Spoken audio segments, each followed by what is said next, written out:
I know that sharing the gospel and helping people come closer to Christ is going to matter in 1,000 years. And I've always been that person that wants to make an impact on the world. And so just going out and doing my best and sharing the message of Jesus Christ is what's going to matter in 1,000 years.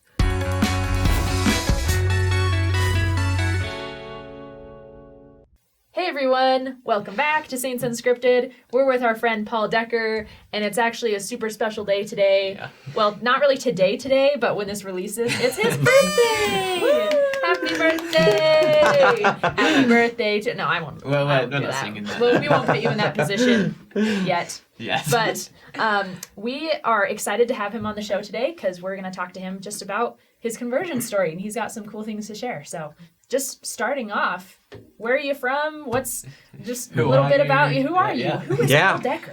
Yeah, so I was actually born in Russia, as a matter of fact. And I was Really? Yeah, I was. And then Oh, that's so cool. And then I was adopted when I was 9 months, and so my parents from Minnesota, they flew all the way out to Russia, and then they adopted me, and then they flew all the way back to Minnesota.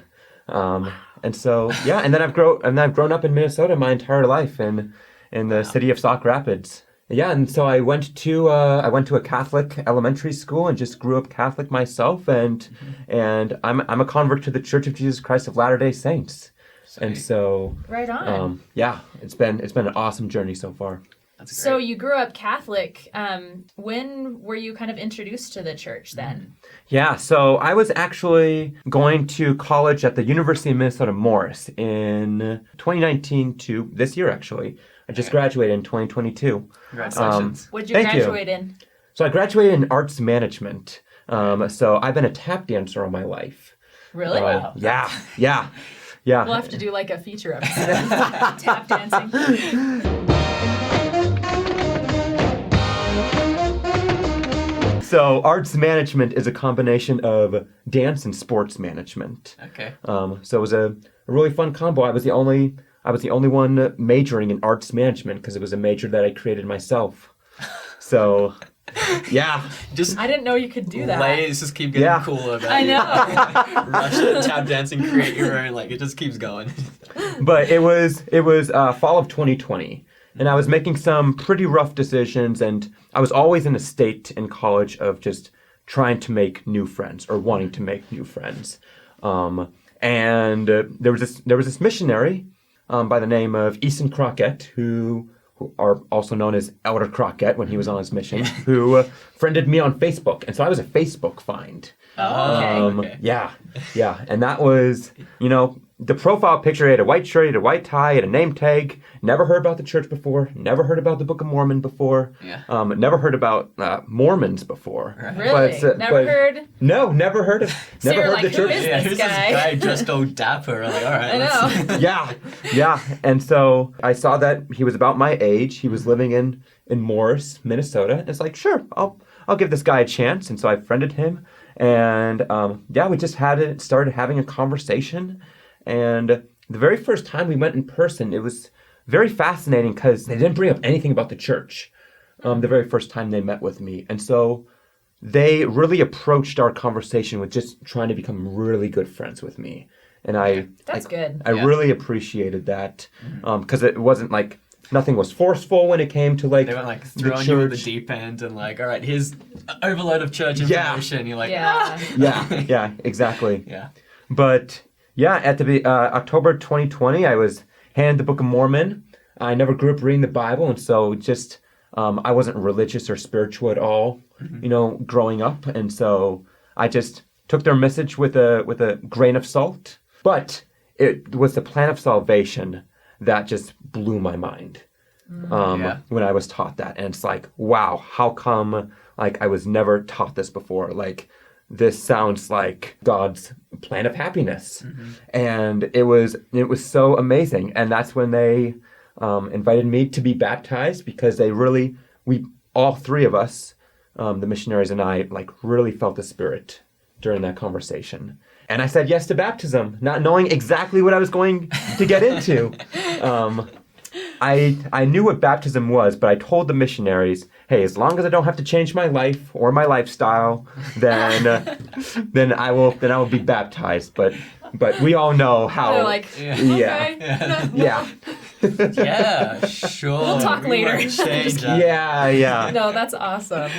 So you were Catholic. Did you have like a belief in God at all? And was that like, yeah, but it was just kind of more Just like you knew he like was there. you knew he was there, but it wasn't so. It was following family tradition. And so I love my family wholeheartedly. They're absolutely amazing. Yeah, I just grew up going to church with them every Sunday. Usually I'd count the ceiling tiles on the top, and just never really paid attention, and just thought I was thinking about what video game am I going to play when I get home, or what am I going to have for lunch, and so church was As just most really of us do. Yeah. church was just really boring for me growing up, and by the time college came around, it's like Target started asking me to work on Sunday, so I said yes to them, and so then I just stopped going to church, but I still had a belief in God and Jesus Christ, but I never asked, like, where did I come from? What's my purpose here in this life? And where do I go after I die? So you never really thought about what you were believing and like the questions that related Exactly. to that. Yeah. So when it came as you were like nearing baptism and whatnot, because you said you didn't know a whole lot about it yet, as you continued learning about the gospel, was that difficult for you, or was that like, okay, I got this, you just took it in stride? How did that process go? Yeah. So, like I said before, like the very first conversation the missionaries had with me, they didn't bring up they were just trying to become my best friends. Yeah. And that developed so quickly. And so, like, when they were teaching me about the Church of Jesus Christ, like, I wasn't looking on social media about what the church believed. I wasn't searching the internet. I wasn't asking my other friends what they believed. Like, I just put my complete trust in the missionaries, because, I knew that they spoke from the Spirit, and I just really felt that everything that they were saying was the truth. That's awesome. I was put on baptism for multiple times. I had a few hiccups along the road. Yeah. My family wasn't really interested in me paying tithing during college, so that was a little bit of an obstacle I had to overcome. Yeah. But yeah, the missionaries were there every step of the way for me. And I know that he, the Savior, Jesus Christ, he was with me as well, just helping me learn and helping me grow as a child of God. Yeah. That's incredible. So you were baptized in what, 2020? 2021, actually. Okay. So the missionaries from December 2020 all the way up to my baptism, which was on March 6th, 2021, they were meeting with me every single day. Wow. And so there were two pairs of missionaries in Morris, Minnesota. So one pair of missionaries would make sure that I'm preparing for baptism, and so I would meet with them every other day. And then the days I weren't meeting with the one pair of missionaries, the other pair of missionaries, I was reading the Book of Mormon with. So one was preparing me for baptism, and the other one was making sure I understood the Book of Mormon. And yeah, that was a good system. Yeah. That's like support. Absolutely. And all I can say was that my baptism was one of the best days of my life. And if you really want to mourn with those who are mourning and comfort those who stand in need of comfort, and to love God and to love everyone else, then be baptized, because it's an amazing journey, and it's the best decision I've made in my life. That's great. That's awesome. That's awesome. Yeah. So you've been a member for a year, just a little over a year now. Just a little over a year, and so I've just kind of been on a roll, like that spiritual momentum. Yeah, you got that high. I got that high, and so I actually decided to serve a full-time mission. It was actually just exactly 1 year ago when I made that decision. Really? So wow. Yeah. So like you just right just when got you became baptized, a member. and you're like a month of just chilling, and the month after you're like, all right, let's serve. Like. Yeah. Actually, I was actually thinking about serving my mission like 2 or 3 months before my actual baptism. Yeah. I remember meeting with the missionaries one day, and I said, guys, I'm going to get baptized, but you know what? I'm also going to serve a mission. I bet they were like so happy. And they were like crazy about it. Like, okay, calm down, breathe. I'm trying. I said breathe. I'm trying. that was one of my favorite lessons from them.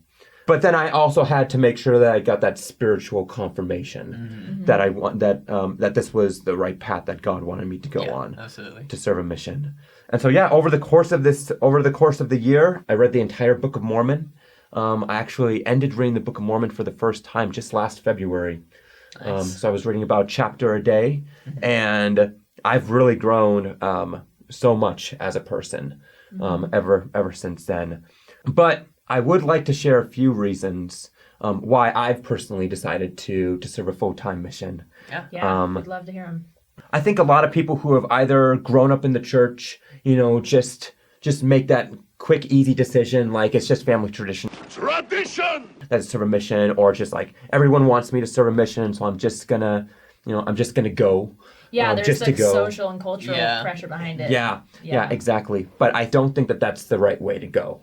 I think that just as we need to pray about the Book of Mormon, we also need to pray on whether we should serve a mission, because this is one of the biggest, it's biggest times of our life. It's huge. Yeah, Big commitment. It's huge, and so just to say that, like, just because generations before me have served a mission, that I should serve a mission is not exactly the best approach to go about it. You need to really pray about it and receive that spiritual confirmation. I remember reading this TED Talk. I just wrote a list of reasons on my phone on just like why I need to serve a mission, or like because with David A. Bednar's when it comes to his talk on receiving revelation, when it comes to sometimes revelation's like a light switch. And the light just illuminates the room in just a split of a second. But sometimes revelation is like a sunrise, where sometimes it's just gradually. And Love that. Yeah. And so serving my mission was more of a really a sunrise of just confirmation after confirmation. And I was asking for months. Yeah. But one of my favorite talks is Your Great Adventure by Elder Uchtdorf. Yeah. And at the beginning, Bilbo Baggins had the opportunity to go on this wild adventure. And I really thought about that. He definitely could have stayed in his home, just living with all the other hobbits and just joined the comforts of his home. But instead, he just made that wild decision. He didn't double check whether he had everything or not, because he was missing a few things along the road, but he just ran out his door and just went on this wild adventure. And for me, I really connected with that story. And it's like, I feel that same passion. I just need to run out my door and just share the good news and share the restored gospel of Jesus Christ. Yeah. That's awesome. Let it propel you. Yeah. That's awesome. I also remember hearing, it's from a talk from Stephen Jones called A Question That Puts Life in Perspective. And so Stephen Jones, like Stephen Jones? Maybe. Yeah. Yeah. We know him. Yeah. You guys do know him. Yeah. Well, Steven's here. Mary Poppins. Yep. Yeah. We love Stephen. Yeah. Yeah. So he gave a talk, and I was listening to it, and he asked the audience, what's going to matter in 1,000 years? Yeah. Or what are you doing right now that's going to matter in 1,000 years? And is the home that you're living, or the job that you're doing right now, and the lifestyle that you're living, is this going to matter in 1,000 years? And I thought about that, and I have a testimony that I know that sharing the gospel and helping people come closer to Christ is going to matter in 1,000 years. And I've always been that person that wants to make an impact on the world. And so just going out and doing my best and sharing the message of Jesus Christ is what's going to matter in 1,000 years. That's incredible. I love that, it's that kind of enthusiasm that we need, Yeah. because in a world where just organized religion and Christianity in general is kind of being bashed on a lot, we need to show people, with enthusiasm, how much we love the gospel. And I love that you have this, light about you and this enthusiasm. People really do respond positively to that. They see that. So, Yeah. Thank you for sharing that. Yeah. Yeah. And then I've also always had this mindset of just having no regrets. in life too.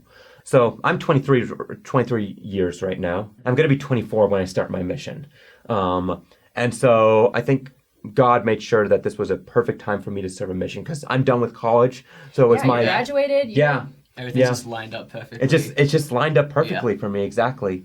And so I didn't want to be in my late 20s or my early 30s or even in my 40s and just like have a deep breath in. It's like, come on, Paul, why didn't you serve a mission? It was just only 2 years. Yeah. And so I never wanted to think that. And so it's like 2 years.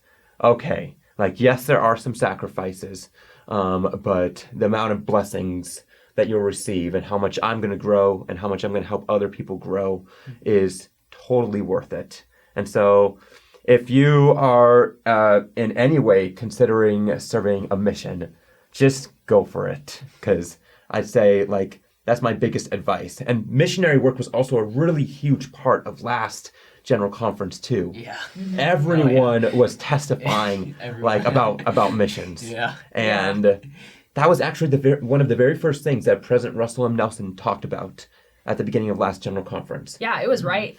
His first talk right there at the beginning. Yeah. Yeah. And if we are really truly want to follow the prophet, then we need to follow him. We need to pray and we need to know for ourselves that like we can muster up that courage and that faith to just go out, no matter how scary it may seem, to share our love for the Church of Jesus Christ. Yeah. So if you're out there and you're not quite sure about, missions, take Paul's advice and pray and just learn it, learn it for seek. One more time. Can we cut that? Seek learning for yourself is what I was trying to say. But thank you so much for sharing your story with us today. Do we have any other questions? I just want to know, are you still in contact with like the 4 missionaries that helped you like create this fantastic journey? Oh, absolutely. So that's one of the reasons why I'm here in Utah. This is my 2-week trip to Utah right now. Yeah. And so I've never been to Utah before. So it's been so amazing just seeing all the churches and the temples and just all the people. Yeah, it's literally everywhere. Yeah. And it's like, holy cow. And also the mountains are just gorgeous. Yeah. I love them too. So, yeah. Awesome. Well, welcome to Utah. How long do you have to head back? So this interview is actually on my very last day here. Wow. So do you fly back tonight? I'm flying back today. It's a nice little wrap up of your this is a great wrap up. Yeah. And so I'm always staying in contact with the missionaries and I know that they're going to be my friends for eternity. That's awesome. And so the church has, even though that my family and my relatives aren't a part of the Church of Jesus Christ, I know that I also have a second family, here too, who's always loving and caring and supportive for me as well. That's so sweet. That's like, Got you.